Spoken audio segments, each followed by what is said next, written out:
The title of this lecture this afternoon is Utterly Amazing, and you'll probably find out why it's titled that way as we continue. Well, here you have a calf drinking from its mother, and that is a very good thing, and that is how a calf grows. This is a normal, good dairy cow, and you can see that that udder is quite extended. This animal has been genetically selected to produce quite a vast quantity of milk. And a good dairy cow can produce 40 liters of milk a day, and a supersonic dairy cow can produce 80 liters of milk a day.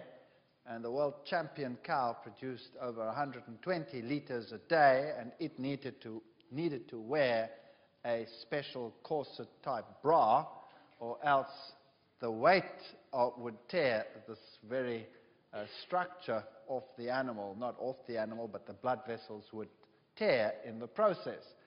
So this is not really a natural thing today anymore. But I want to deal more with the product itself, dairy products. How healthy are they? We are told by the world out there that we must have dairy in order to satisfy our calcium needs. Growing children need dairy. It's an energy-rich food, and there's no doubt about it. One can grow very rapidly on dairy. And milk, we are told, we need milk because it contains calcium, and it contains proteins, and it contains all the things that we need. We also know that there are problems with it, and that there are high concentrations of fat and cholesterol, and so some people are advised to take skim milk rather than milk. So is this true, and how good is milk really? Well, the industry has a huge marketing drive, and to compete with the dairy industry in terms of marketing is really quite something. They also have the law on their side. They seem to believe that the word milk belongs to them, and in some countries you may not name any alternative product milk. You must name it something else. So in some countries you may not say soy milk, for example. You must call it soy drink or whatever, because the dairy board would take you to court if you use the word milk. Well, I'm going to use some publications here to show you what the scientific world is saying of this. Of all mammals, human milk has the lowest protein content and the lowest ratio of casein to whey. Now, casein is the protein that you find in milk, and there is a huge production of milk, so if you make evaporated products, then sometimes there is a huge excess of casein in the world, and you can find casein in just about anything, any product, from cookies to baking to power drinks to you name it, you will find casein. And casein is species specific. It's a very specific feeding protein. It's a very compact protein, and it needs special circumstances for digestion. So casein, for example, needs a special enzyme which will unravel it so that it can be cleaved in the normal digestion process. And in infants or in calves, the product that will do that is called renin. And renin curdles the milk and opens up the molecule for digestion. And so animals will produce this either in the lining of the gut. You will find pigs producing this, and calves produce it, and you can use this renin as well as an extract in the cheese production because it will help to curdle the milk.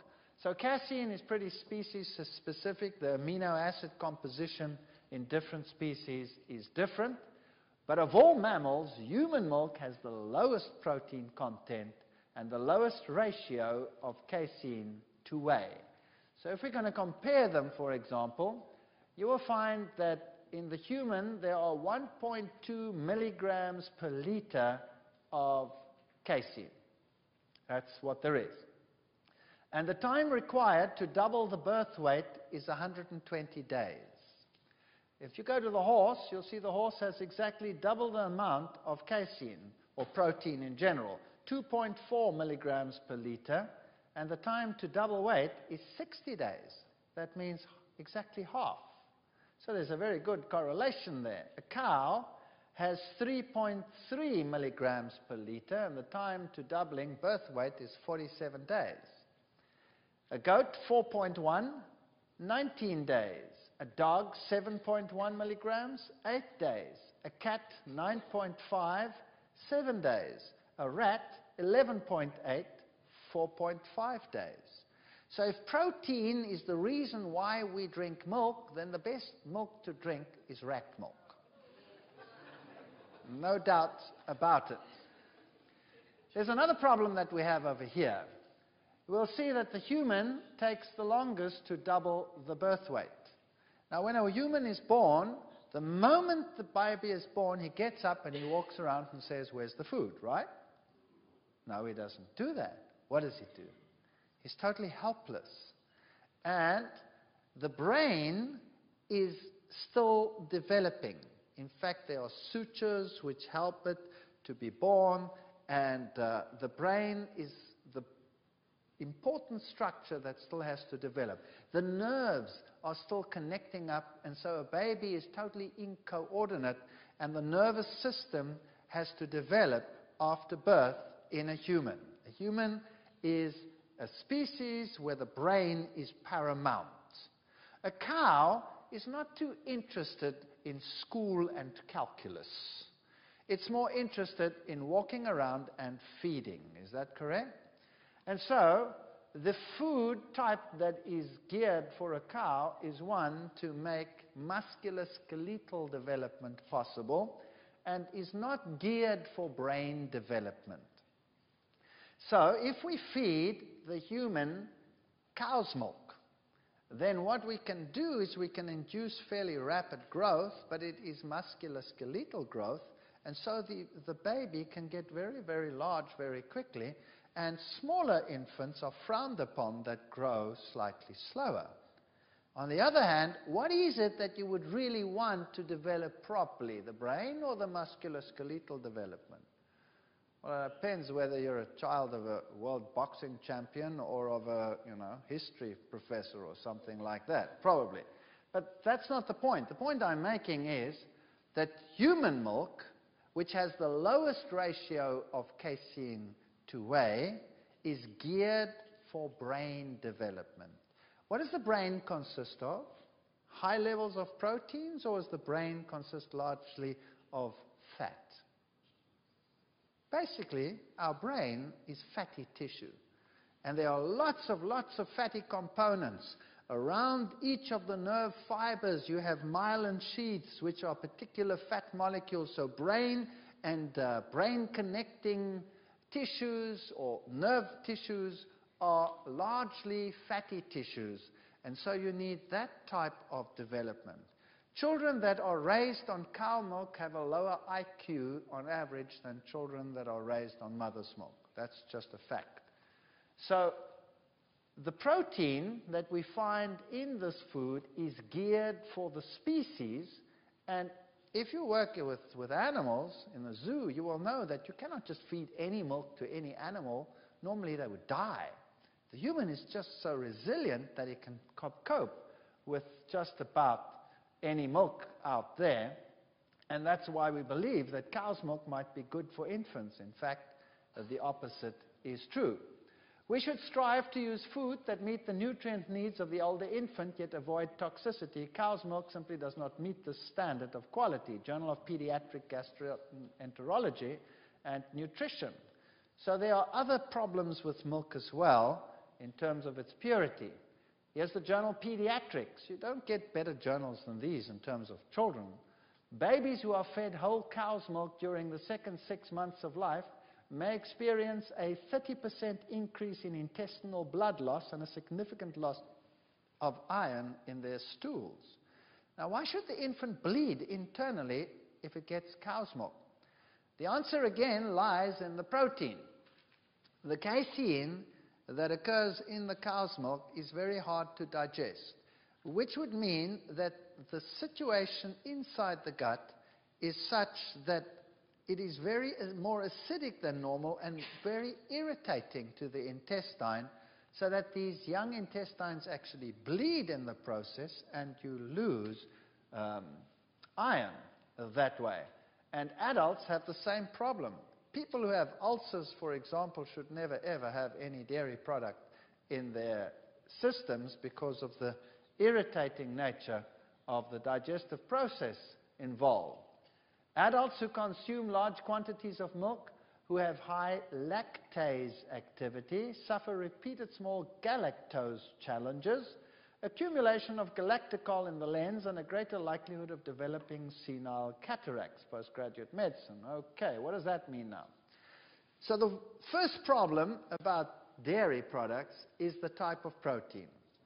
The protein, casein, is very hard to digest. You need very special enzymes in order to do it. And mother's milk has human casein, and the baby would find that hard to digest. But the mother has nodes in the breast where bacteria are raised, which are called Bacillus bifidus, and this bacterium is injected together with the milk and helps to digest the casein. And then the infants also have small amounts of rennin. In a cow, on the other hand, the calf produces large amounts of rennin to cope with this huge influx of casein. So that's the way we deal with casein. Once a mammal in general is weaned, then it stops producing rennin, and it cannot digest casein adequately anymore. In fact, once an animal is weaned, it should never, ever, ever get milk again, and there is not a mammal in the world that will naturally drink milk after it is weaned. Not a mammal in the world, except the human being. And all of us switch off the enzymes which enable us to digest the casein adequately once we are weaned. So none of us have this. But there's another problem, and that's the sugar in milk. You see, the sugar in milk is lactose. And to digest lactose, you need an enzyme which is known as lactase. And lactase is an enzyme that occurs until you are weaned in most populations. Now, in the white population, and in the generally European stock population that has lived in cold climates for many, many centuries, and where people have been raised on milk for a long, long time because that's all they had. They used to plant their grazing in the winter, in the summer, harvest it, and they would have their cows in their sheds, and that's what they would live on throughout those winters. Dairy, dairy, dairy, dairy. That was the staple food of the European. And so in Europeans, the enzyme lactase continues to be produced after the weaning time, just because milk has never been withdrawn from the diet. But in most other nations where children in Africa, for example, or in Asia, are nursed by mothers, and once they are weaned, that's it, lactase ceases to be produced, doesn't get produced anymore. And the enzyme lactase splits the sugar lactose into its two components. The one is glucose, and the other one is galactose. Now, galactose is 1/2 of lactose. Now, in an infant, there's another enzyme which will change galactose to glucose so that they can use it.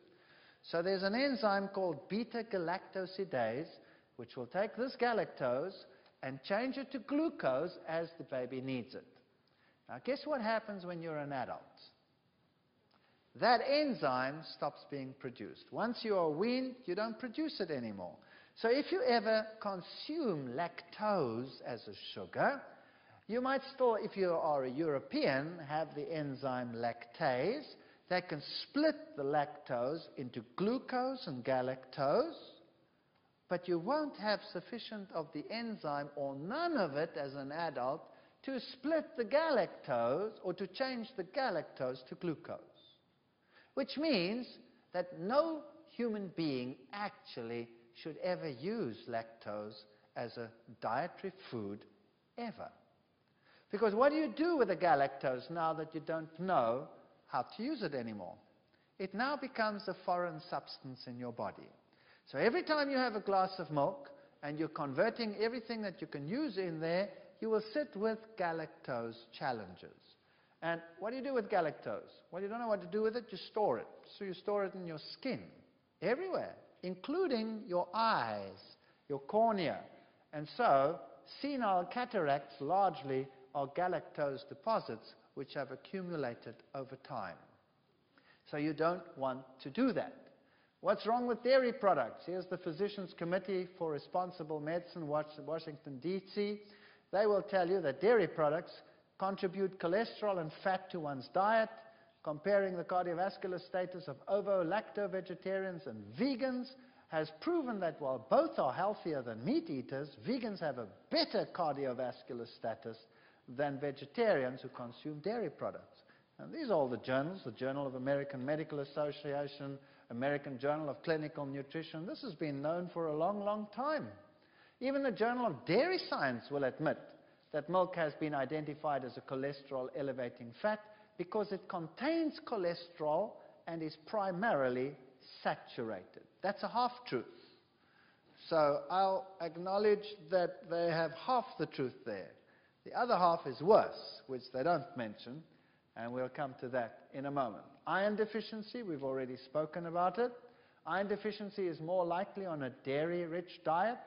In addition, clinical studies have shown that infants consuming cow's milk lose blood from their digestive tracts. We've dealt with that.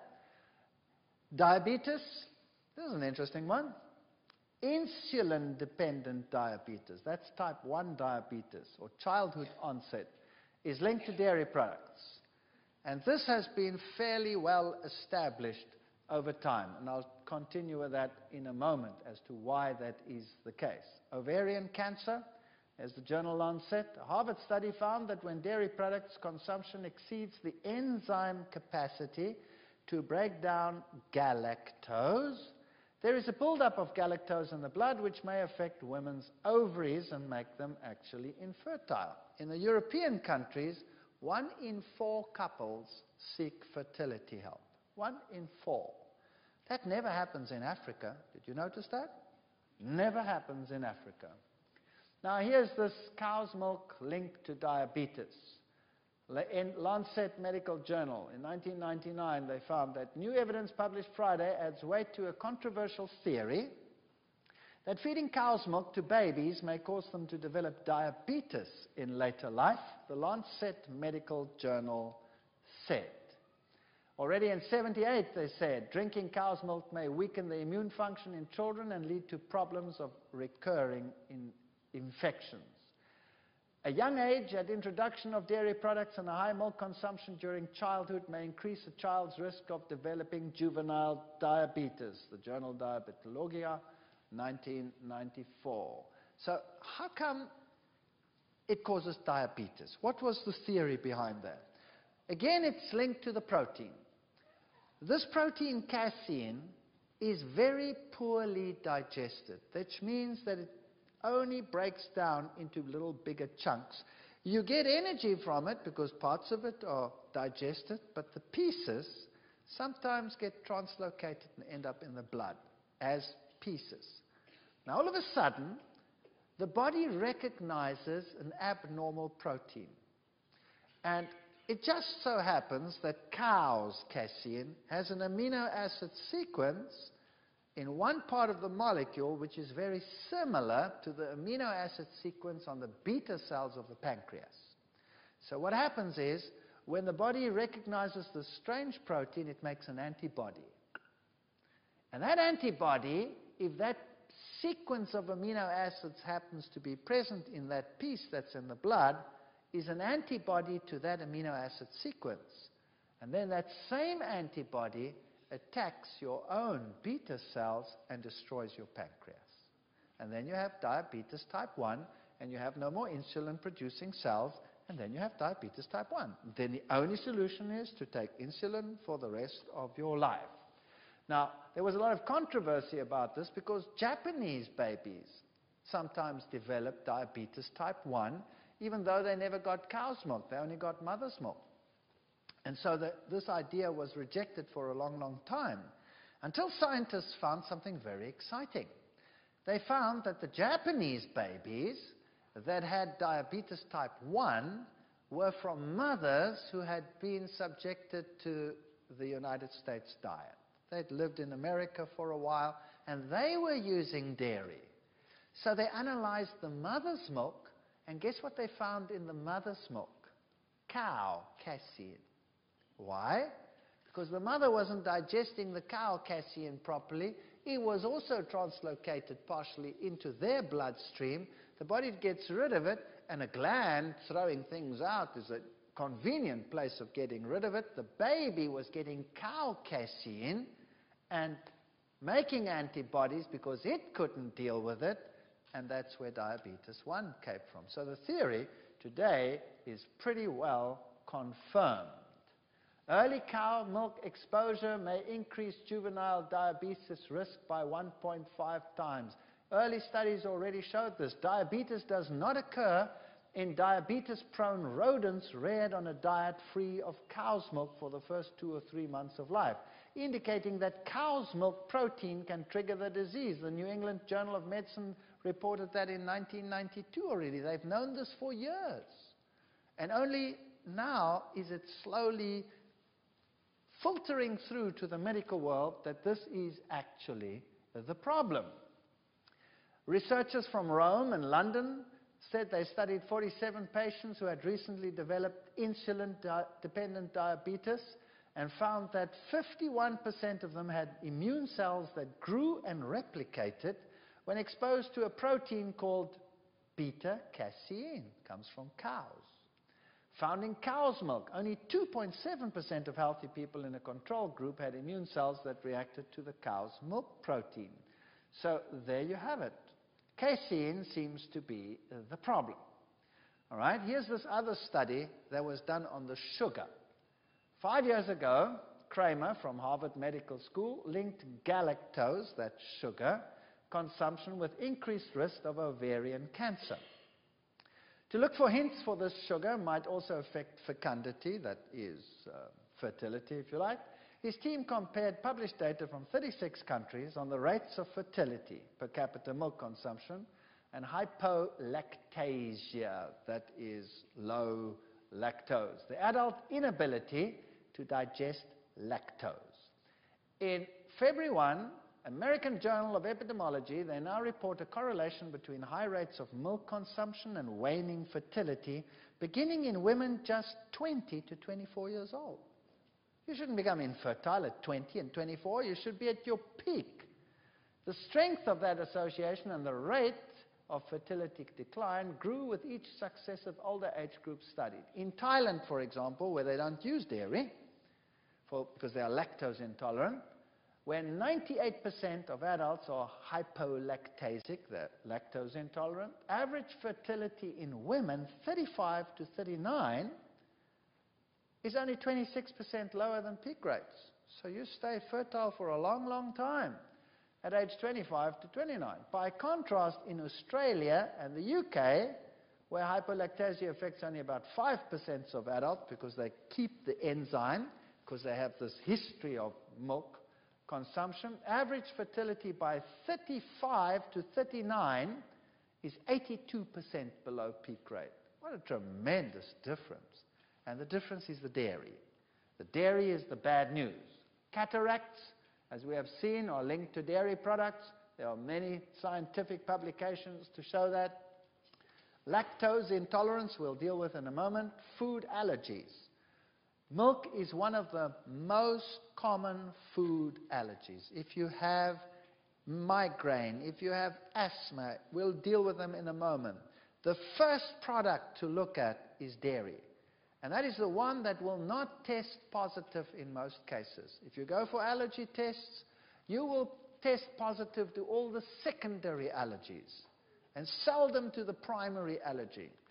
So this is one of the biggest problems in the world today. Toxins, like other products from animals, breast secretions contain contaminants, pesticides, drugs, and all kinds of problems, antibiotics, you name it. And we've analyzed quite a few of these over our lifetime, and I'll tell you the picture is not so hot. Lactase deficiency. That's the enzyme that breaks down the sugar lactose in milk. Now, the Danes are only 2% lactose intolerant. That means they cope with lactose. They can break it into glucose and galactose, but they don't cope with the galactose. They still have that problem. If it comes to the Finns, they're 18% lactose intolerant. If it comes to the Indians, 50%. The Israeli Jews, 58%. Peruvians, 70%. Black Americans, 70%. Ashkenazi Jews, 78%. If we go up, Arabs, 78%. Green Eskimos, 80%. Taiwanese, 85%. Greeks, 85%. Japanese, 85%. Thais, 90%. Filipinos, 90%. African blacks, some say 90%. Actually, it's more. That means they cannot tolerate lactose at all. So, in fact, only white Europeans can tolerate lactose, none of the others. In fact, African blacks are 95 to 100% lactose intolerant. The Zulu nation, almost 100% lactose intolerant. And as you go down the list, you'll see that only North American whites and white Europeans can tolerate lactose. Now, isn't it interesting that this group down here wants to dictate to the whole world up there that in order to be healthy, they must eat like them. And what happens? They all become just as sick as they are. That's what happens. So let's have a look at this lactose metabolism. We've been speaking about it. There's the sugar lactose. That's the one that you get in milk. And you break it down to glucose and galactose, and you need an enzyme which is called lactase. That enzyme switches off after weaning in every nation, and in whites, it only partially switches off. Is that clear for everyone? All right. The galactose, to break down that, you need to change it to glucose. We cannot use galactose. It's useless to us. So you need this enzyme, beta-galactosidase, and that enzyme is only produced until you're weaned, and you no longer produce it. So none of us have enough as we sit here today, and none of us can convert that adequately to that.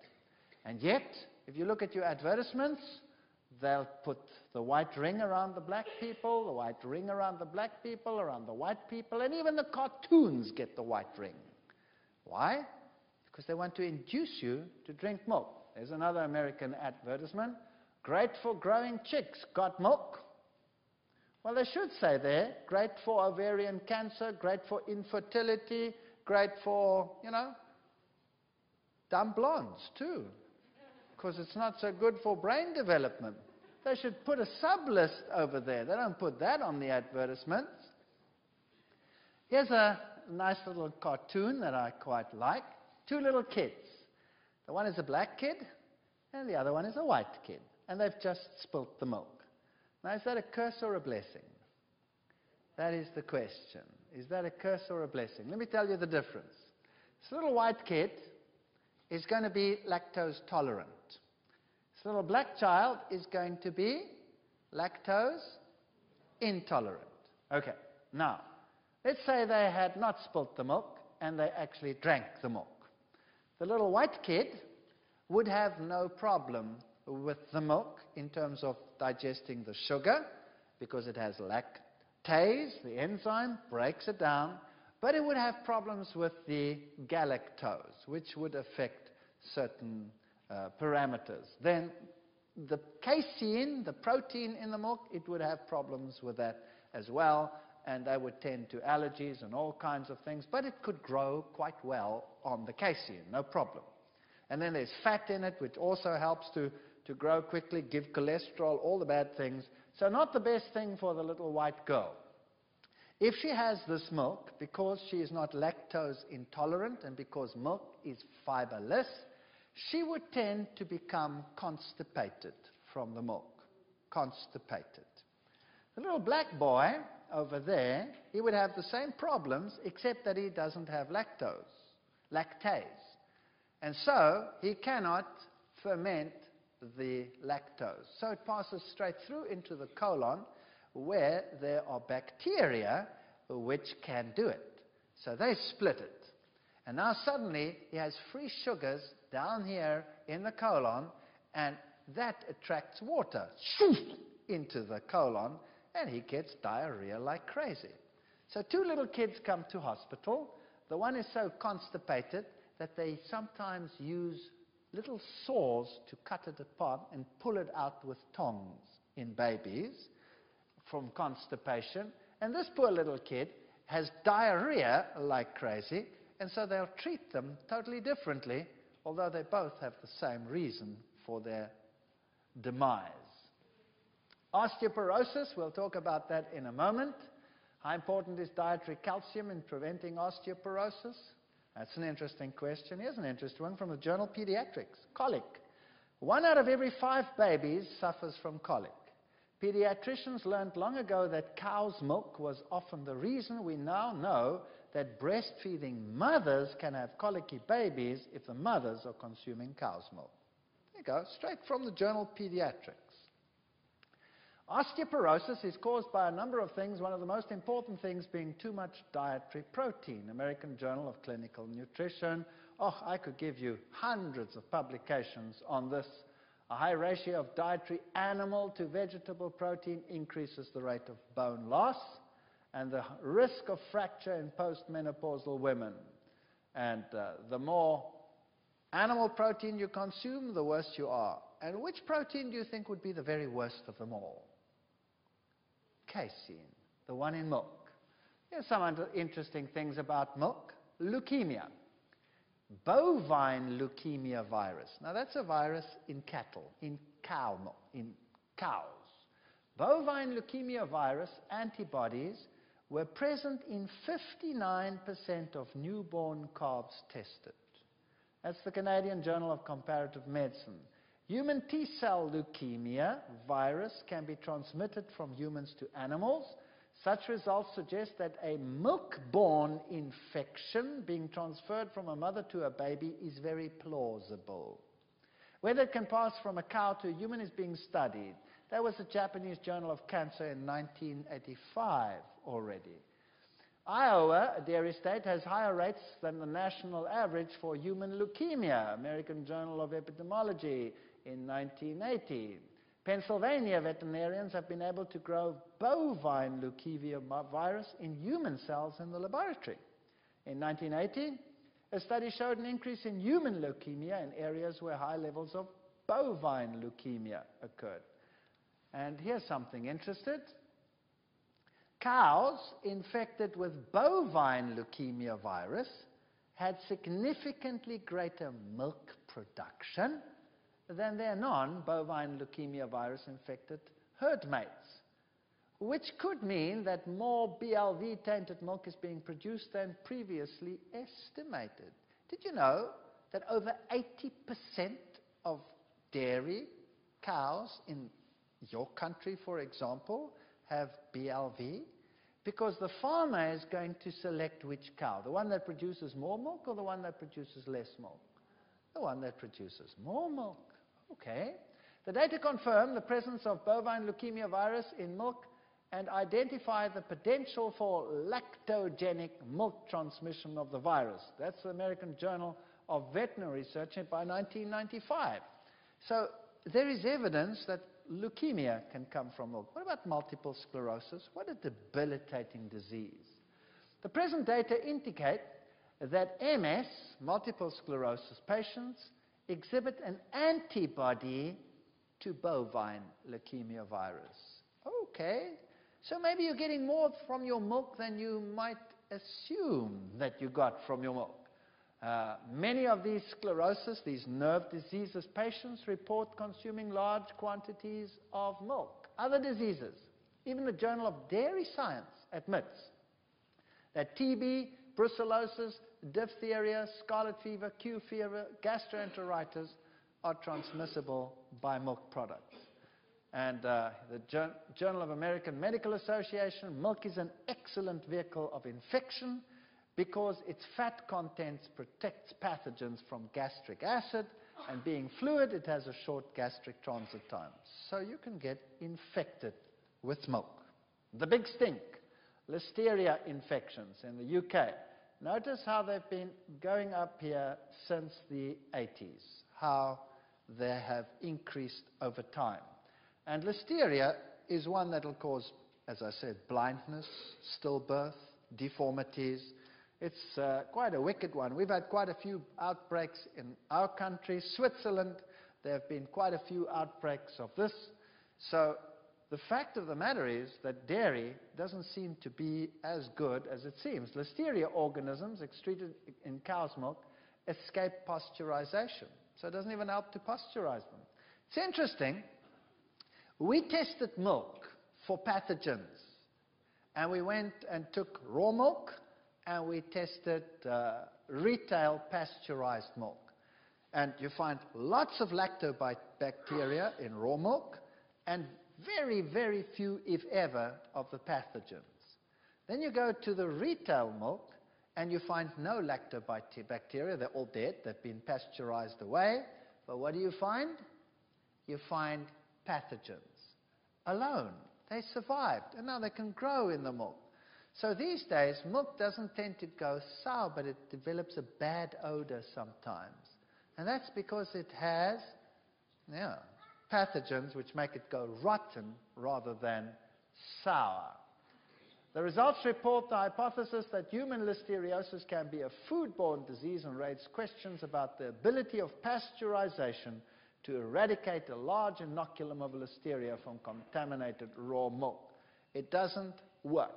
Now, I talk about this everywhere in the world. Prof's crusade against milk has them frothing.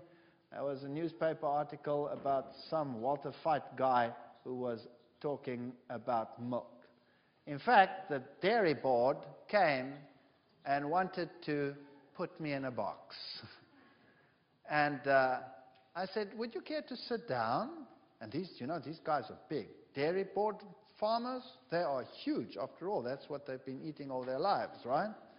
And I felt very intimidated, and I gave them my lecture, and at the end, they were actually begging and saying, couldn't you please keep it quiet for the sake of the industry?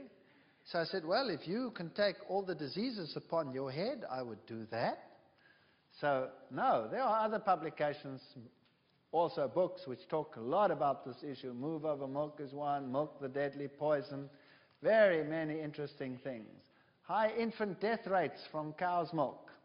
Now, this is an interesting one. This is now in areas where we don't have industrialization. In other words, third world. Cow's milk, 84.7%, 84.7 death rate at 9 months per 1,000 infants. That's quite high. If 84.7 out of every 1,000 die, as opposed to 1.5 in these areas. Now, what about areas like the United States or Europe? Nelson's textbook on pediatrics, improved medical treatments have changed this picture, and currently the death rates are similar for breast and cow's milk formula-fed infants, except in lower socioeconomic conditions or unsanitary conditions. Even in an era of antibiotics in the USA, infants fed formulas or cow's milk are 80% more likely to develop diarrhea, 70% more likely to develop ear infections when compared to breastfed infants. How many little kids today have to get grommets constantly in their ears? The only reason why they have to get them is because of the dairy. Your infectious mode is far higher if you are on dairy than if you are not. So let's just wrap up the milk-associated conditions which you find in the scientific literature. This does not come out of my thumb. This comes out of the scientific literature. Chronic fatigue. Many people speak to me about chronic fatigue.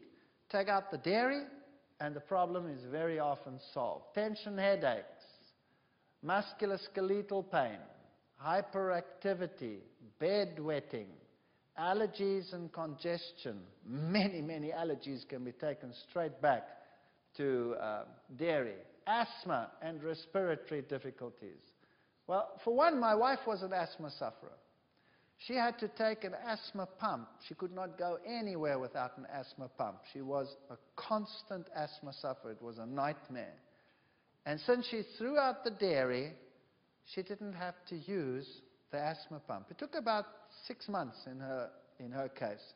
And she never needed an asthma pump again. In fact, once we had a knock on the door, and an asthmatic was having a terrible asthma attack right there, and it was tough. We had to rush him to the hospital. But she had her last asthma pump, which had been lying for months in her drawer, and she gave it to him, and that helped him to get to the hospital. So asthma, very definitely involved. Early arteriosclerosis from oxidized cholesterol. Now, this is a very important point. Cholesterol itself is not so problematic. Oxidized cholesterol is problematic. And milk is in air and oxidizes very readily. And milk is one of the prime sources of oxidized cholesterol. And you would want to avoid that as much as you can. Juvenile diabetes, we've dealt with in quite some detail. Acne, all the problems associated with trying to get rid of the products you cannot digest come out through the skin. Acne, rheumatoid arthritis is often associated with dairy consumption, and all the nerve disorders like neuralgic diseases, Gehrich's disease, multiple sclerosis, and IQ. There are numerous studies which show that children raised on dairy have a considerably lower IQ than children raised on mother's milk, for example. So with all this listing, why would you want to use dairy products? One reason, and one reason alone, remains. The fat is bad, the protein is indigestible, or partly digestible and is bad for you. There's one reason and one reason alone why you would want to use dairy products, and what is that? Calcium. That's it. Calcium. So in our next session, we will deal with some of these issues.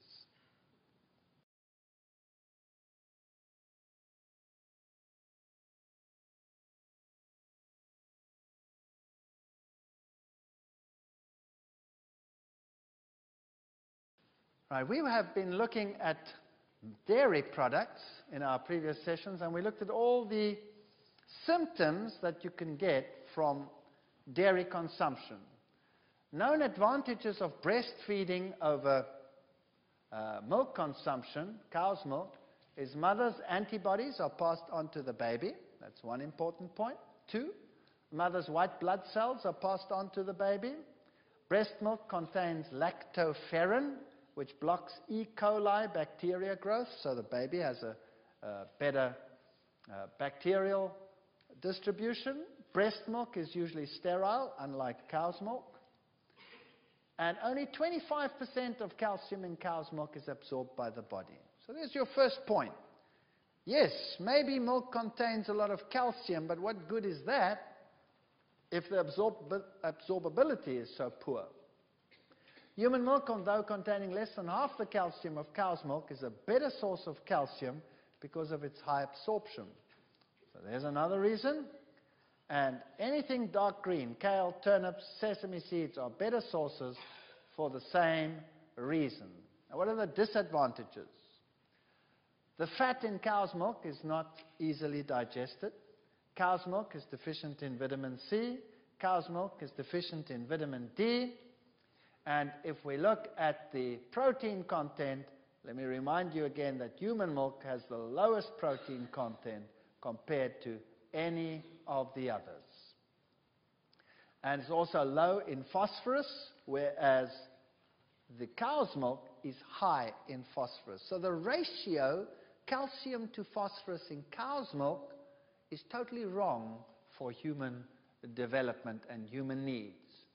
Then cow's milk has been highly correlated with prostate cancer, ovarian cancer. By the way, not only prostate cancer, but prostate infections.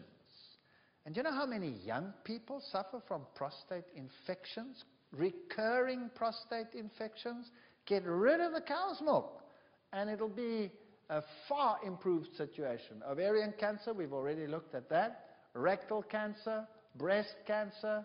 If you look at the correlation over there, it's dramatic. Look at countries like Denmark, Switzerland, Austria. Those are the top breast cancer countries. And countries that don't use any dairy, Thailand, Japan, Mexico, these countries have much lower incidences. And then you get some additives in your milk. You get some of the cow's lunch from yesterday. You get some bacteria that you do not want to have in there. You can get these viruses like bovine leukemia virus, which can cause leukemia. You get prions, which can cause mad cow's disease, antibiotics, hormones, organic pesticides, growth stimulants, all of those products.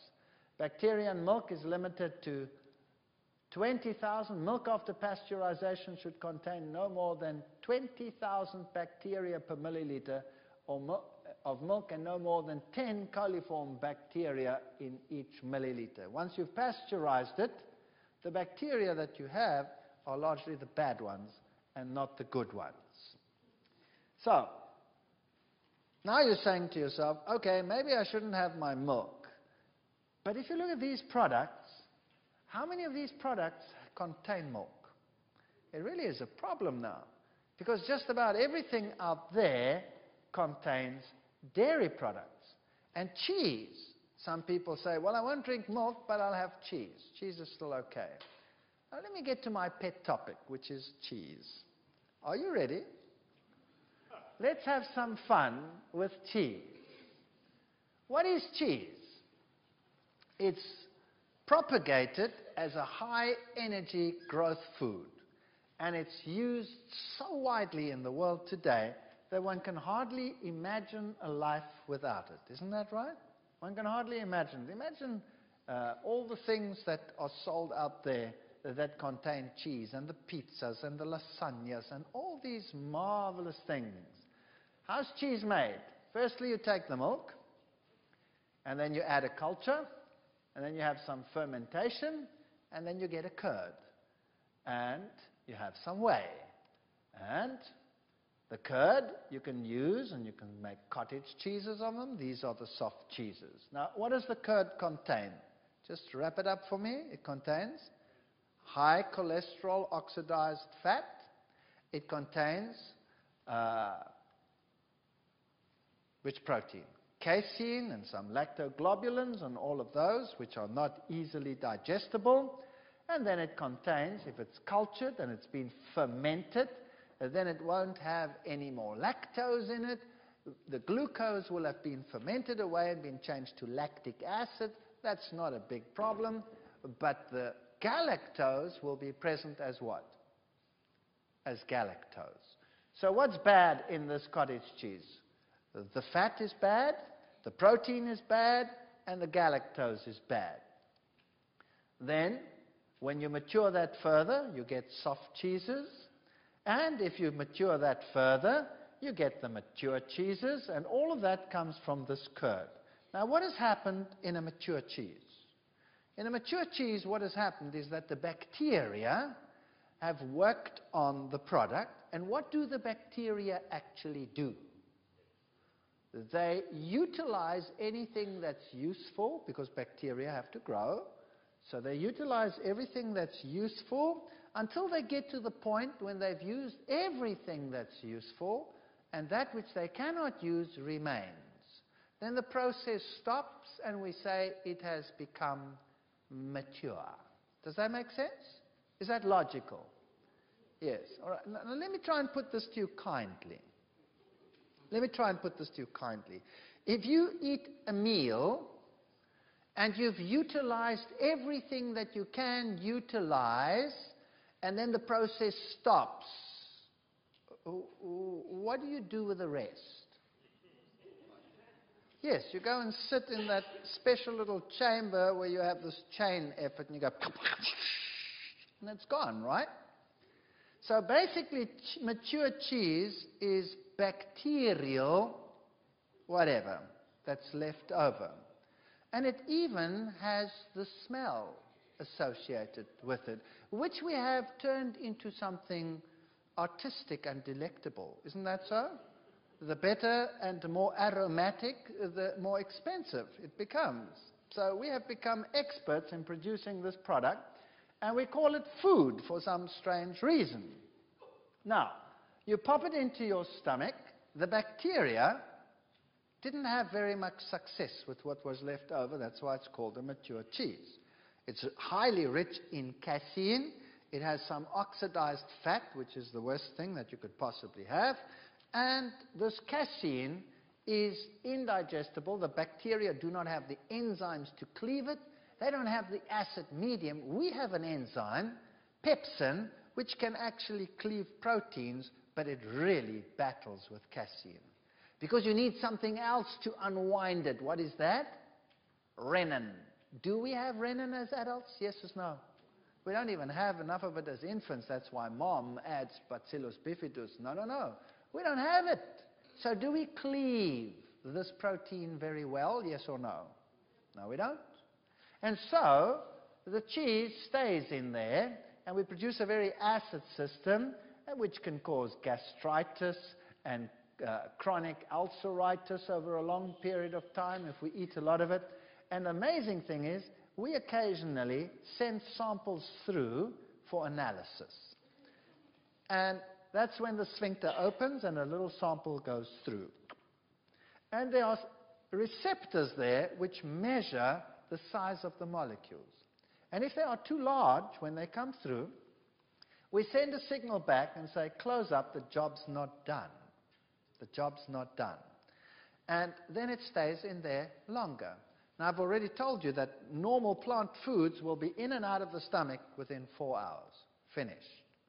If you add meat to the diet, it can stay longer. It can stay up to 6 hours. If you add cheese to this, it can stay in there for 10 hours, even longer, 12 hours. 10 hours is sort of the average for cheese. And that makes for what we call satiety, feeling satisfied. That is why if you want to shut your guests up, give them cheese. Then they don't ask you for food very quickly because they feel satisfied. Now, I have a question for you. If you go to people and you say, why don't you change to a healthier diet and eat more plant foods? What is the first thing they will say? It doesn't satisfy me. I eat and I'm hungry again. Well, actual fact, that's what you want to be. When you eat, how much do you absorb from your stomach? Nothing. When do you start absorbing? Once it's in the intestines, isn't that right? So in other words, your stomach must be empty and the food must be in the intestines when you start getting energy from the food. What's the good of eating and keeping it in your stomach? What's the point of that? That's pathetic. So satiety might mean I feel satisfied, but the longer you feel satisfied, the worse your diet is. You want it to empty out. So a good feeling of emptiness means energy. Challenge anyone who feels satisfied for a walk up a mountain. Let's see how he feels. Satisfied with all his energy in his stomach instead of going into his bloodstream. It makes no sense. In Germany, there's a saying which says, Käse schließt den Magen, which means cheese shuts off the stomach. And that's exactly what it does. In fact, cheese should never be introduced into the human stomach. Never. It has no place there. The only place for it is in that other instrument with a chain on it where you pull and go, and then it's gone. That's the best place for cheese. If we look at the acid loads in food, we've discussed this already. Notice that mature cheese will give you an acid load of 23.6 milliequivalents. That's the most acid food that you can get. And you have to neutralize that with calcium carbonate from the body. If you want to lose bone, then go for the cheese. Now, we did quite a number of experiments on this. Here are some rats. And we tested, for example, soy and casein. When you give them casein, the urinary pH is much more acidic than when you feed them soy. Then we wanted to know about the fecal calcium loss. And when you feed them casein, they lose twice as much calcium through the feces than when you feed them soy. Which simply means what? That they don't absorb the calcium, which we've already established. It goes in there, out there. So what's the good of all this good calcium in this food if you're not going to get it? And then, even when you absorb it, that which you do absorb, what happens to that? Urea production tells us that the turnover in casein, you have to get rid of far more amino acids than when you use soy, because our body prefers these amino acids. In our age, in growth, you want a slightly different mix. Total urinary calcium loss, if we fed them casein, there was a highly significant increase in calcium loss.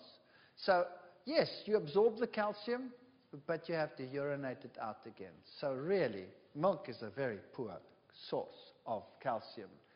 Here's an interesting one. Mean fecal wet mass. When we fed rats casein, that's just the protein in milk. Now, this doesn't contain the lactose, the sugar, just the protein. So this is exactly the same as the little white girl would experience. Notice that when we fed them casein, they had a very dry fecal pellet. When we fed them soy, they had a very moist fecal pellet. You see a highly significant difference over there for those who know statistics. And we can see something very interesting. This simply means what? That these rats had an eye bulging experience when they went to the toilet, and these rats had an ooh-ah experience when they went to the toilet. So there are other advantages in cutting out these dairy products. If you look at rabbits, for example, if we fed rabbits an 18% protein ration derived from soy, casein, and milk solids. Casein just being the protein. And notice when we fed them soy at 18%, they grew the slowest. If we fed them casein, they grew quite rapidly. If we fed them milk solids, they also grew rapidly. But after about 11 weeks, those that got the milk solids were the largest. Those that got the casein, the second largest, and those that got the soy grew the slowest. But they grew. Now, that's an interesting fact. So you can grow pretty well on dairy products. And Mom will say, well, look at my giant baby. Yours looks like a shrimp. Then you counter and say, but look at my baby's head. He's got brains. See? And later on in life, once he's past his maturing stage, you will see that once they go into maturity, they grow like crazy. And the vegetarians, the vegans, they become much bigger than the others. Much bigger. My kids grew up vegetarian, vegan. They were mocked when they were small. Nobody mocks them now. Nobody mocks them now. They go like that through a door. And my youngest son is twice as broad as me, which is very disconcerting. I can't sort him out anymore. Here is urinary calcium loss of rabbits fed 18% protein. And you can see again, on soy, they lose the less calcium than any of the other groups. It doesn't matter which animal you use. Fecal calcium, again, soy gave the best retention of calcium, better than casein and better than milk solids.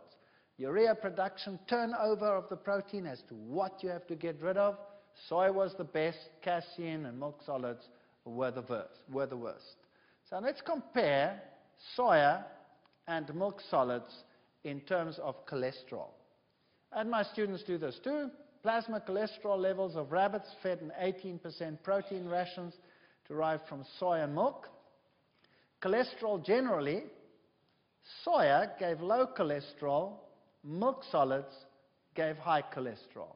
Now that I would expect.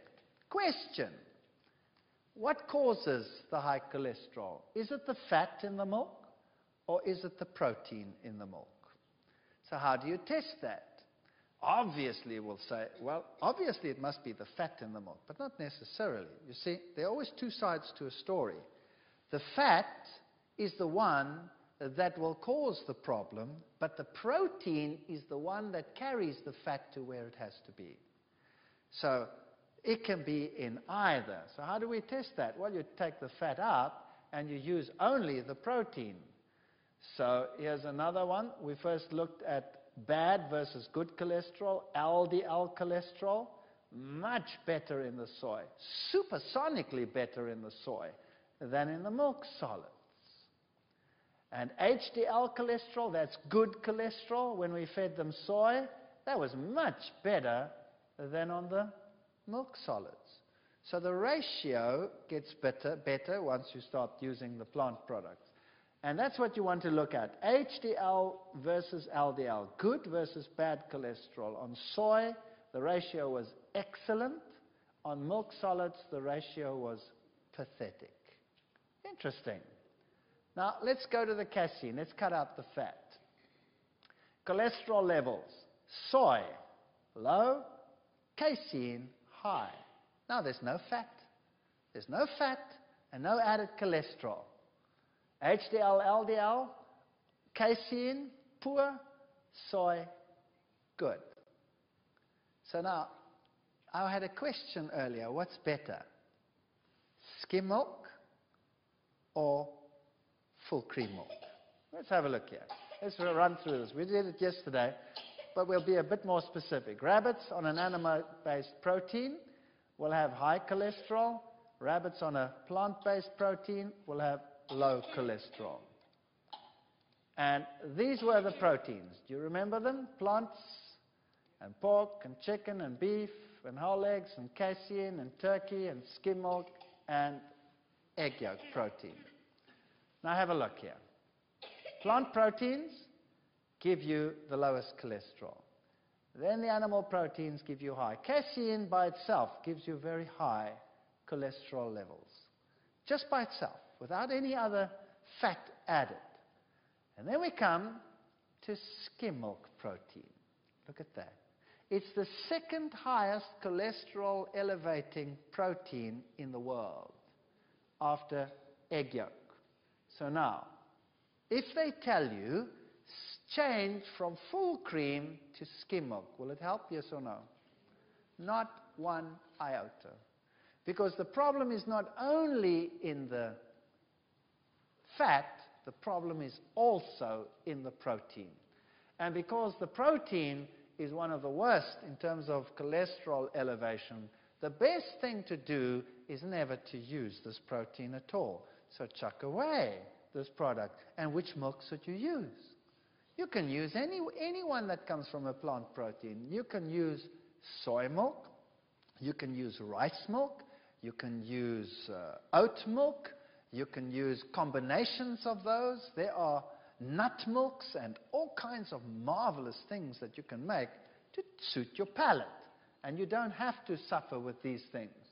Fruits, vegetables, nuts, legumes are good sources of boron, which helps stop calcium loss in the body, because milk is low in boron and high in phosphorus and protein. It is not a good osteoporosis fighting food. Even the journal Nutrition Today says that. Greens, kale, broccoli, and so forth are your best sources. Even when eating 1,400 milligrams of calcium daily, one can lose 4% of his or her bone mass each year while consuming high-protein diets. American Journal of Clinical Nutrition said that years ago already. By the way, 1,400 milligrams per day is a typical U.S. supplemented calcium intake. Guess what Africans in Africa are getting on average in rural areas? Only about 350 milligrams. Only about 350 milligrams. Wow, that's just a fraction of what the typical American is getting, and losing 4% of bone mass while on this diet. And the Africans, with just over 300 milligrams per day, lose no bone mass. Where's the problem? The problem lies in the diet, in the difference in the diet. The Africans eat grains and legumes, which are great sources of calcium. They get more calcium from their 350 milligrams than the European gets from his 1,400 milligrams, because they go straight through and urinate them out. And then they still have to release to solve the acid problem from the bone, and they deposit them and they get gout and arthritis and they walk around like this and they tell you, you better drink milk too because you better become as sick as I am. Under controlled conditions, the level of dietary protein has a profound and sustained effect on urinary calcium levels. So the traditional African diet versus the westernized diet. We got heavily into this research, and we wanted to prove that we were not doing the African people a favor when we were taking them out of their rural environment and urbanizing them. By the way, what is the main relief food sent to Africa in times of famine? Milk powder. You know what? I have said this publicly on radio, on television. I've said it all over the world. People just don't get it. You send those poor African kids milk powder, what are you doing to them? They're already emaciated. Now they get a glass of milk, and what happens to them? They get diarrhea and they die like flies. In some areas in Africa, they call it the white man's poison. And some tribes have developed a use for the milk powder. They make a paste out of it and they paint their huts with it. That's the only thing you can use it for. So we wanted to know what this effect was going to be, and we wanted to simulate the grain and the legume diet, and we used the vervet monkey in order to do this, because this is the only animal that is recognized as an equivalent. What do we find? Maize legume diet versus the milk solids diet. If you look at urine production, again, the milk solids eventually cause a problem. If you look at stool production, they were slightly lactose intolerant, so they are a good model for African people. All animals are lactose intolerant. African people are lactose intolerant, so this was a good model to test it by. Maize legume, milk solids, you would have a problem with the milk solids with stool production. So they would develop slight diarrhea, just like the African people would. Urinary calcium loss on milk was always consistently higher than when they had maize legume. So the osteoporotic diseases would develop in urbanization. About 50,000 Americans die each year of problems related in some way or other to osteoporosis. And dietary protein increases acid production, which can be neutralized by calcium mobilized from the skeleton. That's how you overcome it, and that's why you lose the milk. Now remember the study on milk and infertility, where we said that there was a fall-off in fertility related to galactose in women? So we wanted to test, well, what about the men? So we wanted to know what the effect of this diet would be on sperm, for example. And here's the one that will show you the picture the best. Progressive motility. So we took the sperm of male vervet monkeys that had been fed grain legume diets, that's a typical African diet, and look at the sperm motility compared to those that got milk. Boom. Almost a third. That meant that the sperm of these monkeys was swimming when they were on grain legume, and they were swimming when they got milk solids. When we look at the sperm concentration, this is the one that gives you the best picture again. High concentrations on grain legume, low concentrations on milk solids. So just the diet totally changed the whole sperm parameter. Now you can imagine why European couples, 1 in 4, seek fertility treatment. The women are affected by the galactose, the men are affected by the casein. Just changes the protein parameters and makes for immaturity of the sperm. We delivered this at conferences all over the world, and sperm mid-piece defects when they were on dairy, they also had more abnormal development.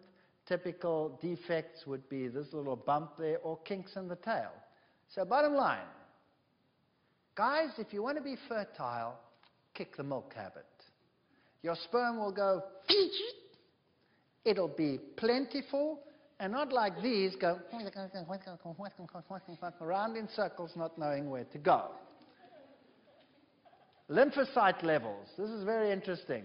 Maize legume diet, milk diet. Notice that the immune system was far more capable. This is not infectious. This is all within good parameters. But they were far more capable if you were off dairy. So if you want to boost your immune system, then get rid of the milk. Now, African people are lactose intolerant, so they in particular should get rid of the milk. But in the AIDS epidemic, for example, in the world today, if they could kick just the milk, the white blood cell count would rise, and AIDS lowers the white blood cell count. So one of the best ways to counter the immediate effects of AIDS is just to go on a healthier lifestyle. Also, when we looked at HDL, LDL, the parameters were far better on the maize legume than on the milk. And this is the sad state of the blood vessels after a few months. Here's the main artery of one that received maize legume. Perfect. By the way, they didn't only get maize legume. Okay? They got everything else that a monkey eats. It's fruits and everything else. Just a little ball of food, the energy food, was maize legume. A small part of the diet. So they didn't only get that. They had fruits and veggies and everything they wanted to eat as well that monkeys eat. And this is what it looked like. Perfectly squeaky clean blood vessel when they had maize legume. Look at the little side vessels. All the little openings are perfectly open. There's no clogging of the arteries. The same time period, one that got milk. Look at that.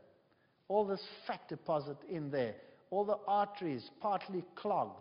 This is a terrible situation. And then just to show you the histology, that's a cross-section of one that received maize legume. There's no fat deposition in that blood vessel. It's squeaky clean. Look at this guy. Look at that huge amount of fat deposit over there. That's plaque development. All this over here, plaque development. And look at this. This was a calcium deposition. So it couldn't get rid of all the calcium. It had deposited in the blood vessels. So these blood vessels were brittle and they were full of cholesterol. And that's dairy for you. Dairy products are a no-no. Soy milk versus milk solids. Then we wanted to show that soy milk would be the same as giving them the direct the grain and the legume ground up. So we used soy milk powder and we compared it with milk solids and we used the same, and that would be what would be the case. We found milk, of course, implicated in high cholesterol, high LDL, low HDL, and we look at those results, we find exactly the same thing. Cholesterol was high when we had the milk solids and low when we had the soy milk, exactly as in the other one. LDL was high on the milk and lower on the soy, and lymphocyte counts on the traditional, on the soy, in other words, was much better than on the other one. And sperm motility, exactly the same story. When they used dairy, it was low. When they used soy milk, it was higher. And here's your correlation of hip fractures, osteoporosis. Notice, African blacks don't have osteoporosis. If you go up here, the USA, you have osteoporosis. Now, if you continued this graph, it's not on this graph, if you continued this graph up and you went as high as the ceiling over there, then you'd get countries like Norway fitting into the picture, and Holland and Sweden and Switzerland and countries like that. Relationship between calcium intake and hip fracture, again, look, Norway, way up there. Sweden, way up there. New Zealand, Denmark, United States. So these countries up here are the worst off. Now I ask you, with tears in my eyes, think about this. If dairy is to prevent osteoporosis, why do the dairy countries have the highest rate of osteoporosis in the world? If you can answer me that question, I'll smile. Nobody can answer that question. And the solution in Norway, I lecture in Norway as well, they say to me, don't talk about milk, please don't talk about milk, it's our national diet. I said, you want them to remain sick? They're the worst in the world. They're number one in the hit parade for osteoporosis. And I said, why are you number one in the hit parade for osteoporosis? You have the most milk in the world. And what do the doctors say is the solution to your problem? To drink more milk. Do you want to climb higher in the hit parade? Where do you want to get to? The moon? Give it up and come down to this level, and you won't have these diseases anymore. Osteoporosis costs 6 billion Denmark in that time per year. And the man's cancer? There's a correlation. Milk consumption, just 4 glasses of milk. Just 4 glasses of milk a week will give you 2.5 times the chance of getting prostate cancer to someone who does not do it. So, if you want to know where in the world you will find the highest rate of prostate cancer, you don't have to guess very long. Who are the top 2 countries in the world? Switzerland and Norway. Why? Those are the dairy countries. Those are the dairy countries. Why would you want to subject yourself to that? And now here's the bad news. For African Americans and African people in general, they've had a much shorter historic time of subjection to the Western diet, which means they still have the system that is supposed to cut out these products once they are weaned. So now, if you don't, this is the problem that you have. White males, prostate cancer. These are age-adjusted cancer rates. The figure there, 23.6. Black males in the USA, same disease, look at that, 52.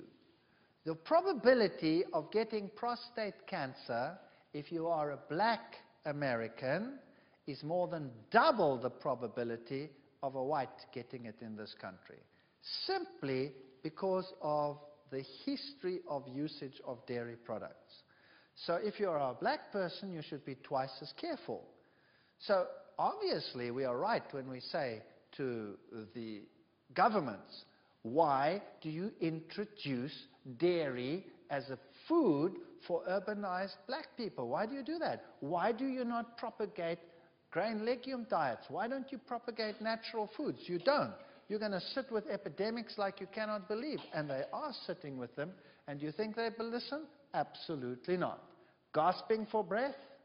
The number one drug sold in the United States is allergy, and that's everywhere in the world. Here you have Israel Journal of Medical Science. Dairy products may play a major role in the development of allergies, asthma, sleep difficulties, and migraine headaches. So to sum up for you, what's good in that picture? Well, I guess you could eat the roll, but it's refined. So I guess you're stuck with the lettuce and the tomato and the cucumber and this one over here. And if you look at the cheeses, then this one over here would be the least objectionable, although it has the casein, it has the galactose, and it has the oxidized cholesterol, so I wouldn't use it as a food. This one over here is a mature cheese that is more objectionable because it has more oxidized cholesterol. All of the products that are useful are just about gone. It's practically concentrated casein and galactose. And this one over here still has some aromatic bacterial waste in it as well as a special bonus, but you pay more for that. So my suggestion would be to choose a healthier alternative to dairy products. And we will be dealing with that in another lecture. Thank you.